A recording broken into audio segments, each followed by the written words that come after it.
All right, so when we look at this, and I know you might not be done, but so we get through some of these. When you look at a problem geometrically, and they're asking you to find x's and y's and z's, my hope is that we realize that the first thing we write down might not find us a solution to the question. Does that make sense? Okay. First thing you try might not yield a solution. Okay, but what we're going to try to do is we're going to try to create as many different relationships as we can that we know from postulates, from definitions, from theorems that exist in our truth. Okay, and hopefully those end up developing equations. And then, if those equations have one variable in it, awesome, they can solve. If they have two variables in them, then that tells us we need another equation with the same two variables, right?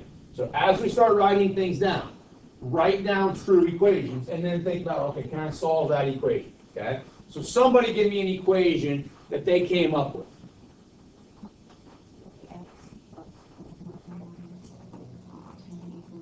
Good. 3x plus 4y minus 10 equals 180. Okay? So that is an equation that is 100% accurate. It's fine. They're a linear pair, so they should be supplementary, right?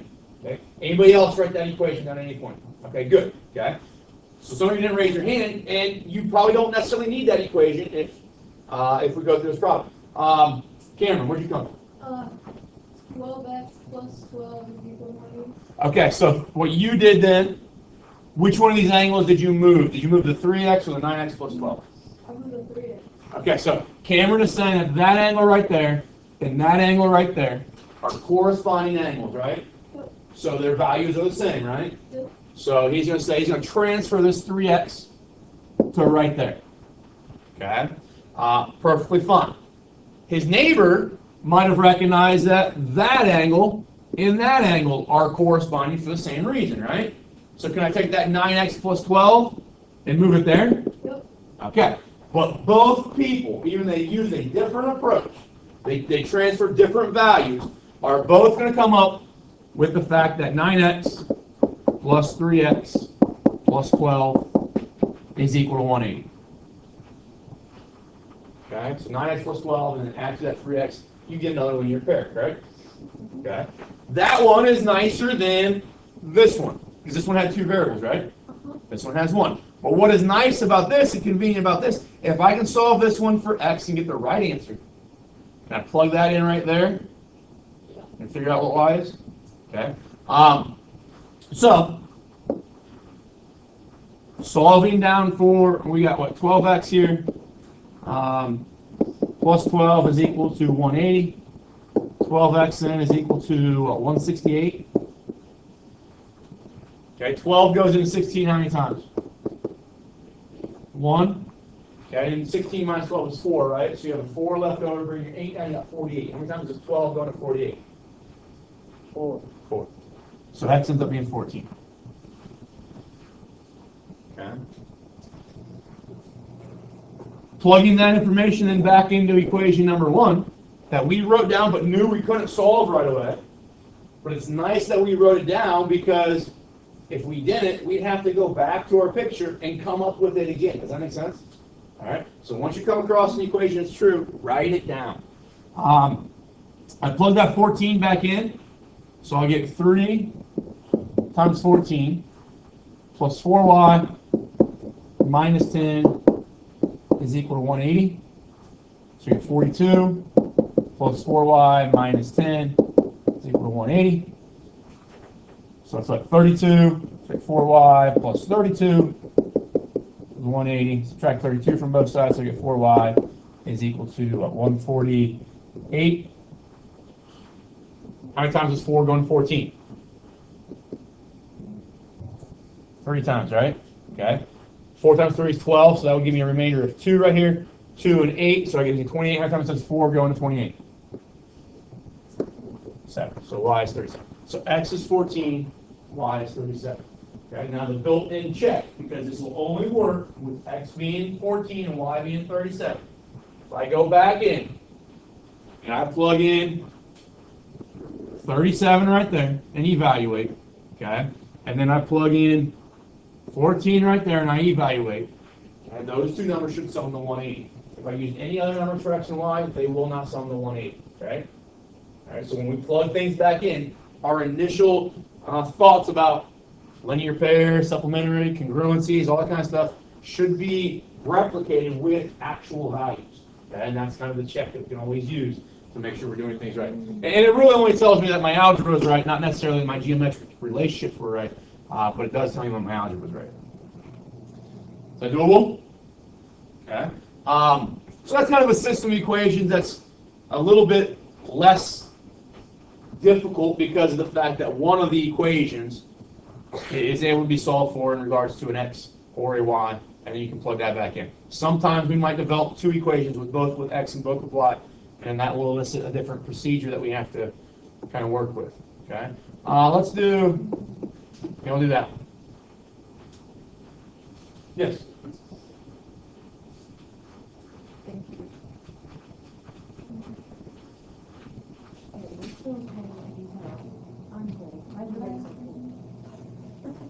Just a minute ago, we were complaining because it smelled in here.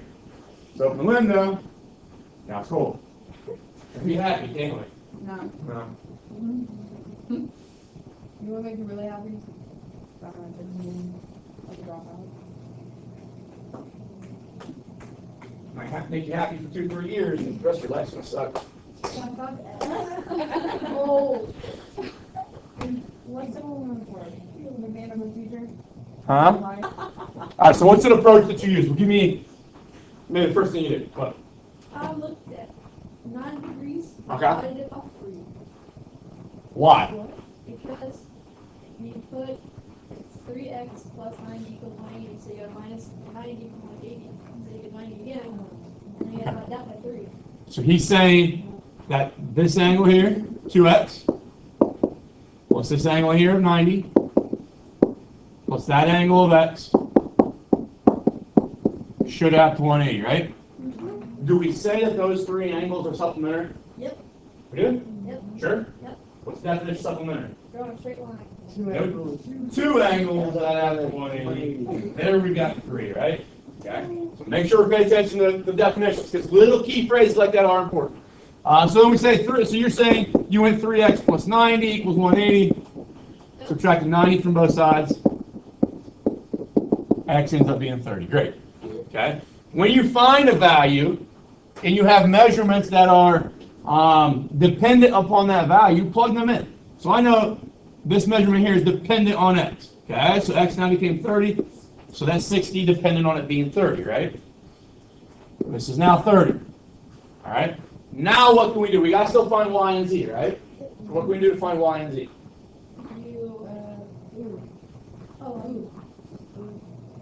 Subtract 180 from 30. Subtract 30 from 180. Okay, so it gives you 150, right? Okay, so what are you going to do with that number? Z is 150. Okay, so what she's saying is if we focus our attention on that parallel line, and that transversal, okay, she found that angle to be 150, right? You said these two together should be 180. We knew that was 30. 180 minus 30 gives me that one to be 150. Okay? Well, that one of 150 and this one of z alternate interior angles, correct? So z has to be 150 as well. Okay? What about y? What's that going to be then? That's going to be 15, right? Because 2y has to be 30. Just divide by 2 and y is going to be 15. There's other approaches though. Okay? Last class, I'm glad that we saw that one. Okay. The last class didn't see that right away, but if we do this, this is what they said. They said if I've got 30 here, okay, and I look at those two, that finds me y first, right? I get the equation 2y equals 30. Y is 15. Okay. And then they said, okay, well that one of 2y and z is supplementary. That gives me 180, right? I'm hoping that maybe we also see this one. If that's 30, is that angle there and that angle there, are they same side interior?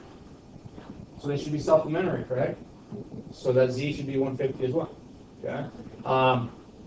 So 3 or 4 different approaches that get you the same results, right? Okay.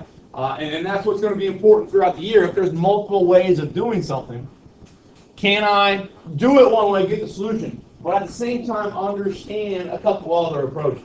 Okay? Because what I want you guys to realize, you're going to see this all the time throughout the rest of the year. You're going to try to pigeonhole it. You're going to try to figure out one technique to do a problem, and it might get you through 3 or 4 or 5 problems.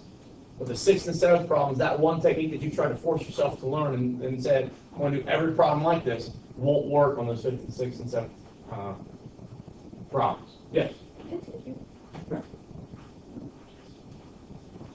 Thank you for asking. Cameron, what was one statement you started with? I started with 106 plus 2y plus 180. Okay, so seeing those linear pairs, right? Okay, and that's actually what I always use. I always go to, because I don't, my attention is just drawn to this because we dealt with them so much, and it become very useful. Is that if I can find a linear pair, I'm going to address it and deal with it right away. So I get 106 plus 2y equals 180. So 2y then ends up being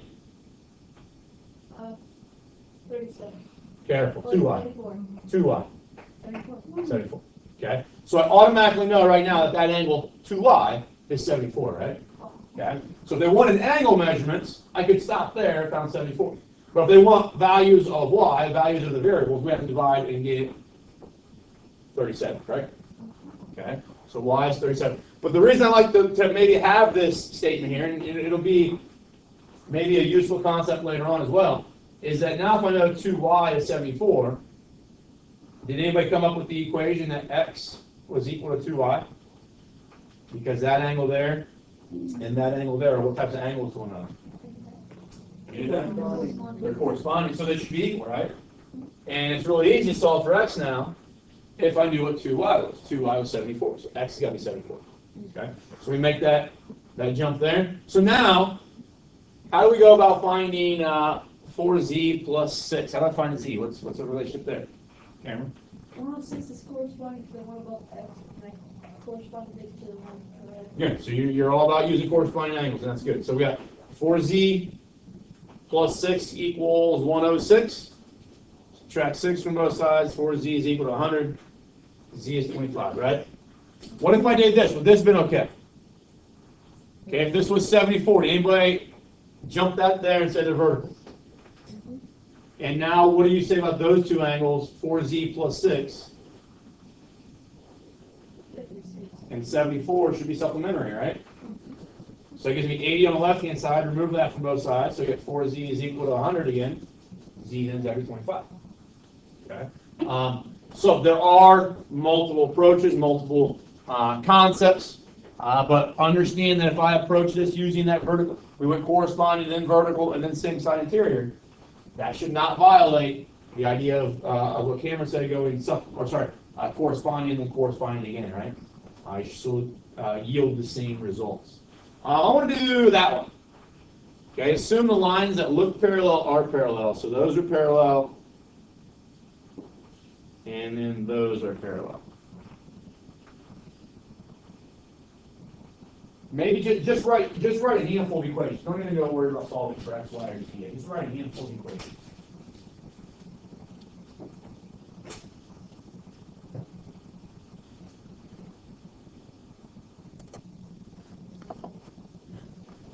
All right, I came up with those 3 equations. I don't know, I could also, I guess, we could have said y plus z is equal to 180. That's another one, right? Okay. But I look at those 3 equations, and what is kind of hard about that first one? Okay. It has to do with fractions of 2 variables. Okay, fractions and 2 variables. And the fractions should be something that, yeah, they might be difficult, but they are our least concern right now. 2 variables is the big issue with that, okay? So my hope is that I create another equation that either solves for one of those variables or has both those variables in it. So I create equation number 2, and it's got x and z in it. Well, it's not x and y, right?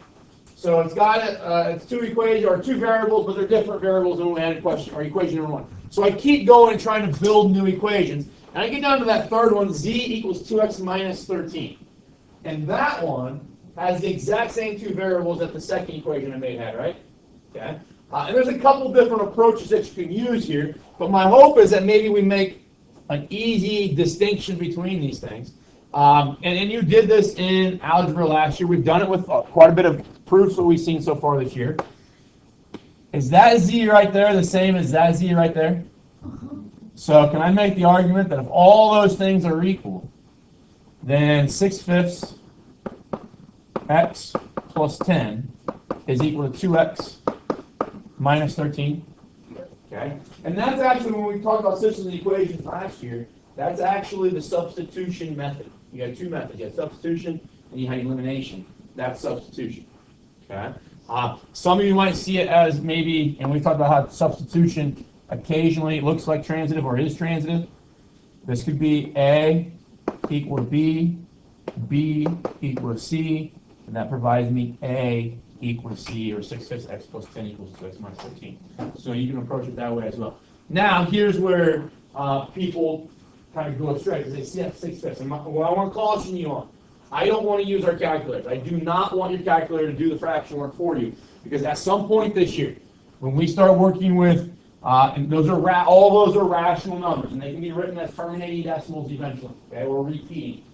We're going to eventually work with square roots, things like pi, and they do not repeat, and they do not end in a nice fashion, so we want to leave them as exact answers.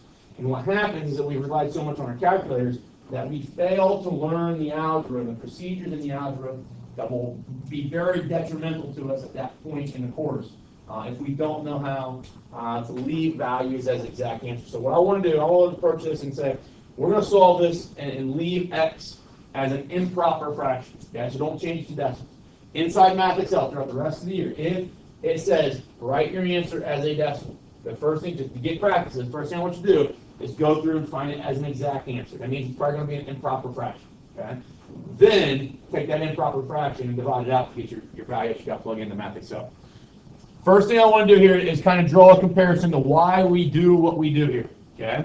Let's say I had the equation, just something completely different here. X over 3 is equal to 10 over 3. If you had that equation, logically that tells you x would have to be what? 10. Okay. Oh yeah, 10. Okay, last class I had 10 on the bottom. Yes, that equation tells you x has to be 10. In order for those two things to be the same, right, the left side to be equal to the right side, if the denominator is the same, the numerators have to end up being the same, right? So you're saying x has to be 10. Well, logically, that makes the exact same sense in this problem here. Okay? I'm going to do it this way. I'm going to write 6/5 x plus 50 over 5. Is that still 10? Okay. Is equal to, okay, 10x over 5 minus 65 over 5. Is that still negative 13? Okay. So from last year, what you guys learned, or maybe not even last year, 7th grade, 8th grade, if I have denominators that are the same, I can add numerators, right? So the left-hand side really looks like this. 6x plus 50 over 5 equals 10x minus 65 over 5, right? So what's the argument now? Compared to what we had, we wrote what? X over 3 is equal to 10 over 3? Cam said that x had to equal 10, right? Well, isn't this the same idea, same logic? The numerators had to be equal when the denominators were the same? So do I have an equation there? Okay, so that's the equation we're going to get, okay? I'm going to show you how we can get that a lot quicker. Okay, first thing we do is look at all our denominators and we find the least common denominator. Okay, and basically the least common denominator is the idea of what can I make all those denominators grow to. The smallest number I can make all the denominators grow to through multiplication. In this case, it'd be 5, right? Okay. Least common denominator, that's usually what textbooks say because it provides coefficients that are small, but it doesn't have to be the least common denominator. It should be 8 common denominator. Okay? And if you get stuck, simply just multiply all your denominators together, and it will give you that value that you're looking for. So you're saying 5. So what we're going to do is we're going to go through and we're going to multiply every single term by 5. Okay, so 6/5 times 5. 5's cancel out, leaves you 6x, right? 10 times 5 gives me 50. 2 times 5 gives me 10x. Minus 65, and I get to that equation much easier, right? I wanted you to see a logic of why we can do that. All right? And it's because of what we do with common denominators when we add and subtract. Now I've gotten rid of fractions. Is that much easier of an equation to solve? Subtract 10x, or sorry, 6x from both sides. Get 4x. I want to add 15 to both, or sorry, 65 to both sides. Gives me 115. All right. Now I'll divide both sides by 4. They don't divide evenly, and so it's a really nasty. Okay, 115 doesn't divide evenly by 2, so it's not going to divide evenly by 4. Okay, so 115 over 4 is how I'm going to leave it. Is that doable? Okay. Because eventually, and this is the reason we leave things in improper fractions. Now, Math Excel might say turn it to a decimal, so turn it to a decimal. But that should be the algebra we go through first. Because next thing we're going to do is we're going to see, okay, can I plug that in and find z? Okay, so I'm going to plug this in to find z. So this equation relates z and x only. So I'm going to plug that in. I'm going to go z is equal to 2. X now was 115 over 4, right? Minus then 13. So now, my hope is that we realize this. 115 over 4 is 2, because it's fractions, right? So multiply 2 fractions, multiply straight across the top, straight across the bottom. 2 times 115, and 1 times 4. Okay? And now we'll have minus 13. But this is the logic. This is what, and people don't fully understand this, I don't think. If I have 2 times 115, is this 4 the same thing as 2 times 2 on the bottom? Can I do that? Okay. So now everything's multiplication on top, everything's multiplication on the bottom. What is that number right there? 2 divided by 2. That's a 1, right? It's a factor of 1. So divide it out. Get rid of those. And now you have 115 over 2, right? Does that make sense? I always go here and there and cancel out and get 115 over 2. Okay? But I think that loses some people at some stage by doing that. So we don't understand the idea of what can cancel and what cannot cancel. So we get 115 over 2 minus 13. And 13 is over 1, right? So how do I subtract those? What do I need to subtract those with? This is a 2. What's that got to be? 2. I need common denominator, right? So multiply the bottom by 2. Got to multiply the top by 2. So give me 26 up top. So now I go 115 minus 26. And what's that going to give me? Is that 89? Yeah, 89 plus 6 would be, what, 95? 95 plus then 20 would be 115. So 89 over 2. And that's my value for z. Is that okay? You also know x in this equation. So can we plug it back in a similar fashion to find y? Okay. And I'll leave it, we're kind of running out of time here, so I'll leave that up to you. My goal is for you guys to get better at fractions, okay, to get better at working with radicals, to get better at working with cube roots and fourth roots and stuff like that. And the only way we can get better at them is to practice. Part of your homework.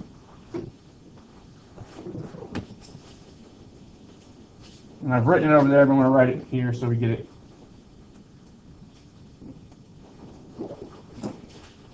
Record. If I say x squared plus 5x minus 36 equals 0. Okay? As you start creating equations, we've seen already when we create equations, we might create systems of equations. We have a certain procedure that goes through and solves those.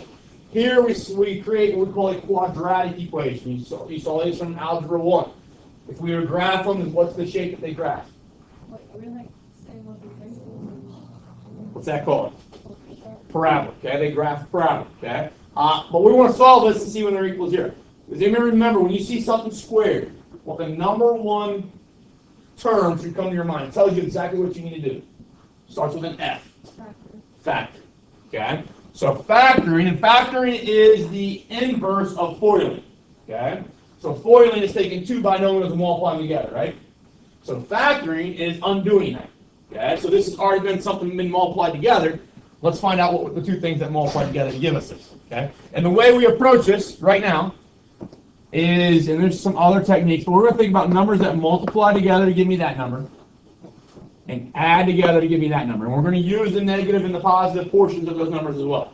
Okay, so I'm going to think about numbers that multiply together to give me negative 36. So what series of numbers that multiply together give me a negative 36, but might add to give me positive 5?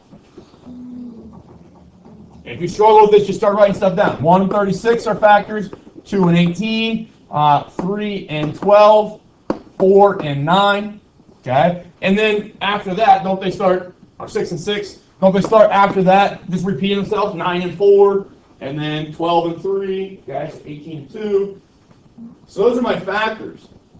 Okay, now I don't have, and one of them's got to be negative for us to get a product that's negative, but which of these have kind of a difference of 5 between them? Yeah, these two, right? Now, if those have a difference of 5, but I want my 5 to be positive, right? So which one of these has to be negative? The 4, okay? So I'm looking at negative 4 and positive 9, and this is just procedural right now. We put an X down, and then we write our minus 4. Put another X down, and write down our positive 9. Equals 0, okay? If you were to FOIL this, if you were to FOIL X minus 4X plus 9, it gets you back to this blue equation, okay? Now here's the thing. Understand that represents just a number. That represents just a number. Let's say that I have in my mind 2 numbers. I'm going to give you one of them. You 5. That's one of the numbers I'm thinking about. I'm not going to tell you the other number, but I'm going to tell you when I multiply it together with 5, you get 0. What's the other number got to be? 0. It's got to be 0. If I'm multiplying 2 numbers together and I get 0, either that one has to be 0 or that one has to be 0. So we take these 2 little things and we set those expressions equal to 0. So now if X is 4 and X is negative 9, those are my 2 options. Those are the 2 values that satisfy that equation. Plug in 4. What's 4 squared? 16 plus then 5 times 4 is 20. So 16 plus 20 is 36, right? Yeah. 36 minus 36? 0. Plug in negative 9. Negative 9 squared is? 81. Minus 45. Give me positive 36. Minus 36 in will give me 0. Okay? Your last question in your homework tonight is going to ask you to create an equation. It's going to look something like that. And you factor it that way. Okay? We'll continue. We'll see more factoring in the future as well. But that's kind of where we're headed.